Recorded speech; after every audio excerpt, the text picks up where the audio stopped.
Bonjour les amis, j'espère que vous allez bien. Je suis Pascal Truffinguil à Macunzang, on est à Bahia au Brésil et aujourd'hui nous allons faire une petite découverte qui j'espère vous plaira et qui est directement issue de l'enseignement du bouddhisme.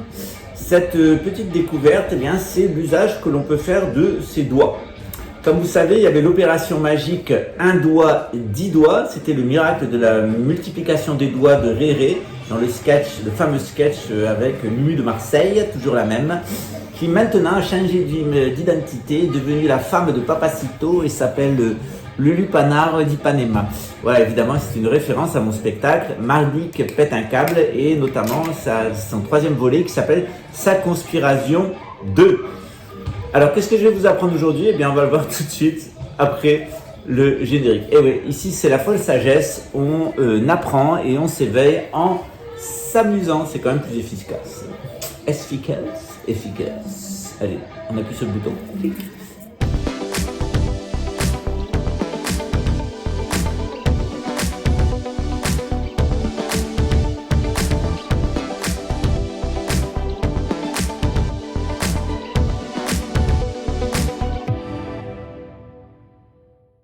Alors, en quoi ça consiste ? Si vous avez des désordres intestinaux, ce qui est souvent moi mon cas parce que je suis colostomier, donc je suis toujours en train de faire très attention à mon alimentation, à pas prendre trop de boissons gazeuses, il y a de la bière zéro, c'est très bien pour la santé, ça évite de prendre de l'alcool. Rien qu'avec ce doigt, celui qui dit Allahu Akbar, vous pouvez vous guérir de vos maladies intestinales. C'est une technique chinoise, celle du professeur Li.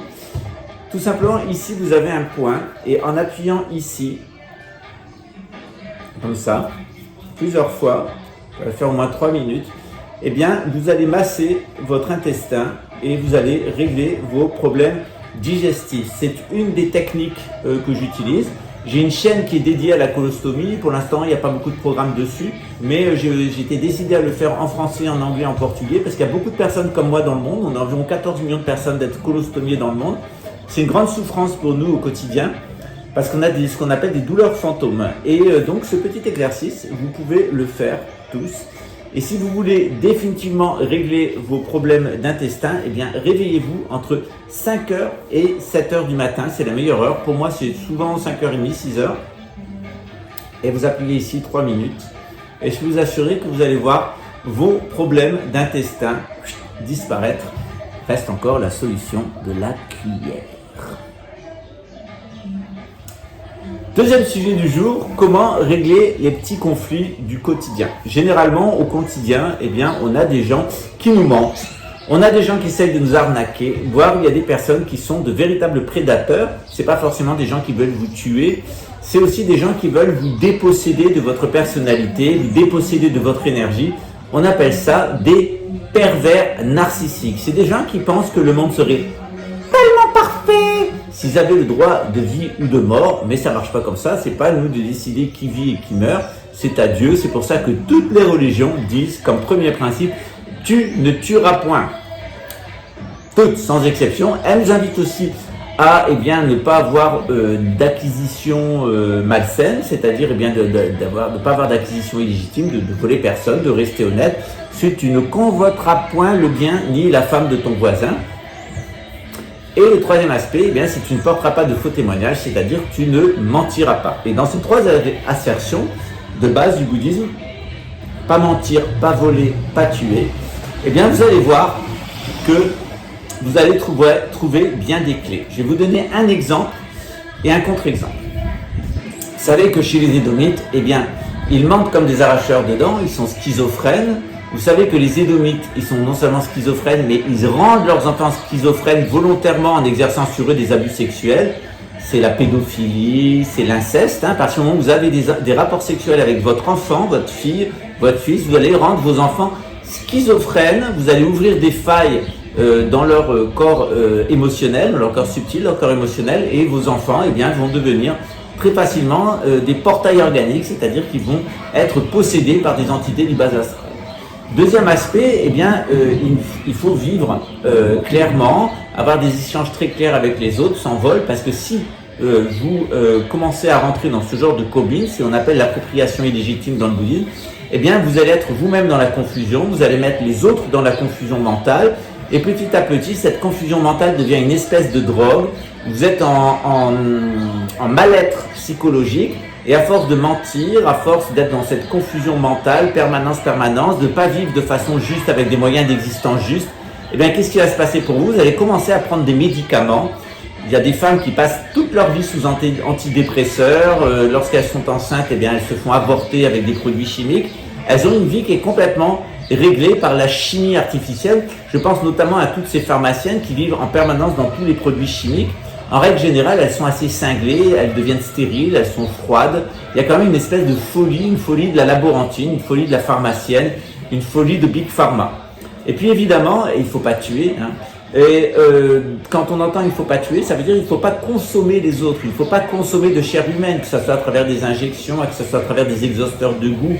De différentes manières, il ne faut d'aucune façon consommer de la chair humaine sur une façon ou une autre, ou partir à la chasse de l'être humain. L'être humain doit avoir une relation d'amour avec les autres, il doit avoir une relation de respect, et puis l'être humain doit aussi avoir une relation de vérité. Si vous n'êtes pas capable d'être sincère avec les autres, si vous n'êtes pas capable d'être honnête avec les autres, et si vous n'êtes pas capable d'être bienveillant, vous n'avez rien à faire dans l'existence humaine. Vous êtes une sorte de prédateur, un animal, et d'ailleurs dans le bouddhisme, on a un enfer particulier qui est destiné aux gens qui mentent, qui volent et qui tuent, ou tout simplement qui abusent sexuellement leurs enfants, qui sont dans la confusion mentale, qui utilisent des drogues, qui droguent les autres, des gens qui tuent, qui sont dans la prédation, etc.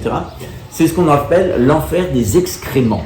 Ce sont des gens qui se retrouvent dans un monde rempli de merde, d'excréments. Ils sont cadavériques, décharnés, avec des énormes ventres, et ils vivent dans ces mondes remplis d'excréments dans lesquels ils vont déambuler pendant des éons et des éons. C'est une description du bouddhisme tibétain. Nicolas, d'ailleurs, vous avez fait une excellente vidéo sur les différents types d'enfer. Je dois dire que c'est pas d'enfer, c'est totalement infernal, enfermant, et c'est souvent les états mentaux qu'on visite lorsqu'on est complètement dans la négativité. Lorsque vous êtes déprimé, vous êtes constamment dans la négativité, quand vous n'arrivez pas à avoir des relations avec les autres, posez-vous la question, est-ce que vous êtes sincère? Est-ce que les gens sont sincères avec vous? Est-ce que vous êtes honnête? Est-ce que les gens sont honnêtes avec vous? Est-ce que vous êtes bienveillant? Est-ce que les gens ne sont pas bien et sont ou non bienveillants avec vous? Oui ou non? Cette volonté d'être sincère, cette volonté d'être honnête, cette volonté d'être bienveillant, on le retrouve notamment dans la parole, par exemple dans le commérage. Souvent, tous au quotidien, on a tendance à faire des commérages. Il y a la télévision en boucle, les actualités en boucle, ce n'est qu'un immense commérage sur ce qui se passe dans nos sociétés et ce qui se passe sur la planète, complètement déformé d'ailleurs par les propriétaires de ces chaînes de télévision. La plupart sont ou des vendeurs de médicaments ou des vendeurs de guerre. Quelquefois, c'est des vendeurs de guerre et de médicaments. Donc évidemment, on a une presse qui favorise la vente de médicaments et la vente de guerre. Et la plupart des gens vivent avec la certitude que le monde irait mieux s'il y avait une bonne guerre et s'ils prenaient des médicaments du soir au matin.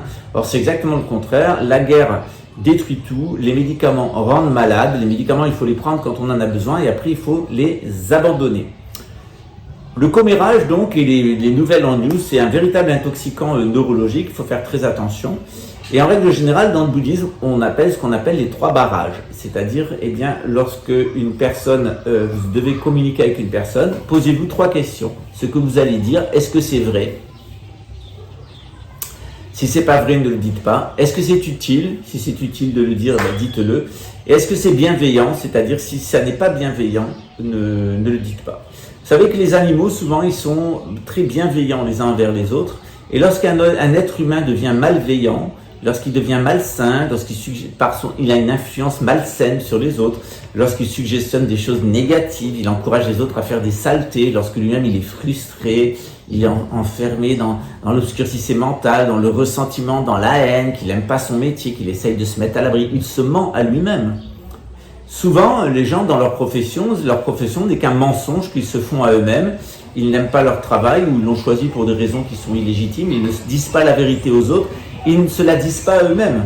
Ils ne sont pas sincères envers eux-mêmes. Or, c'est important d'être sincère avec les autres et pour commencer, d'être sincère avec soi-même. Sans sincérité, la vie ne vaut pas la peine d'être vécue. Si vous n'êtes pas sincère, vous n'arriverez pas à être honnête, parce que l'honnêteté, c'est la sincérité dans les échanges.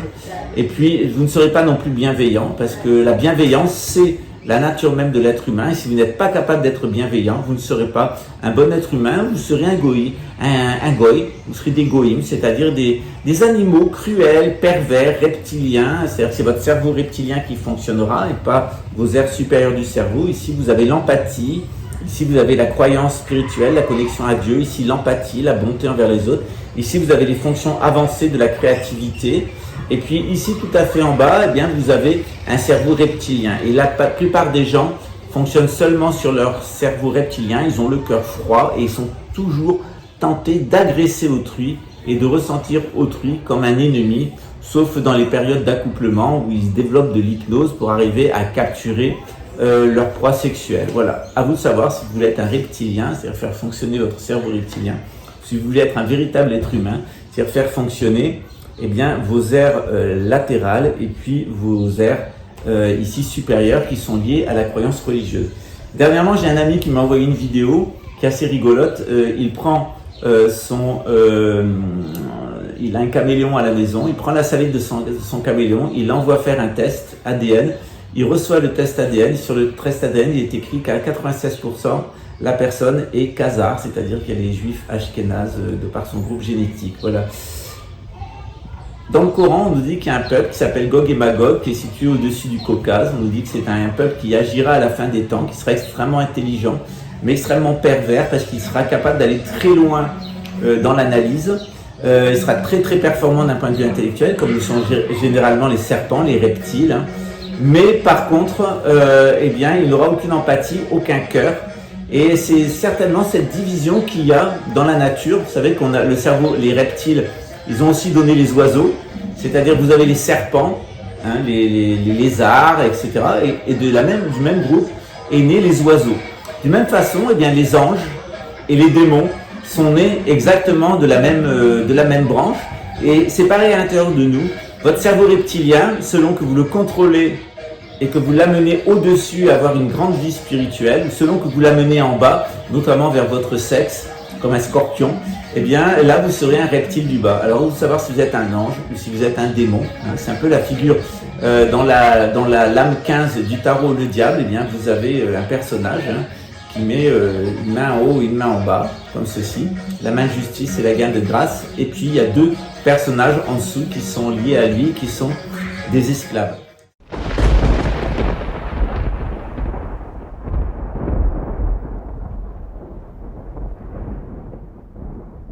Cette lame du tarot, elle représente la carte du ciel au mois de décembre, pendant le moment où le soleil est dans la zone de la constellation du Sagittaire.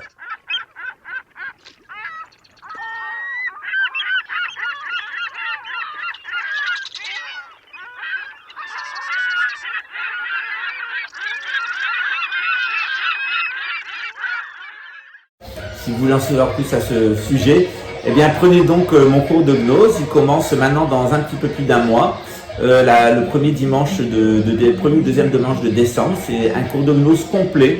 Vous allez aborder toutes ces notions, c'est-à-dire tout ce que je vous dis sur cette chaîne et qui est lié à la situation présente de la France et du Canada, du Québec, en particulier la France et le Québec. Eh bien, vous le découvrirez dans ce cours de gnose, eh bien que je vous invite à rejoindre. Il y a encore quelques places qui sont disponibles. À très bientôt les petits amis.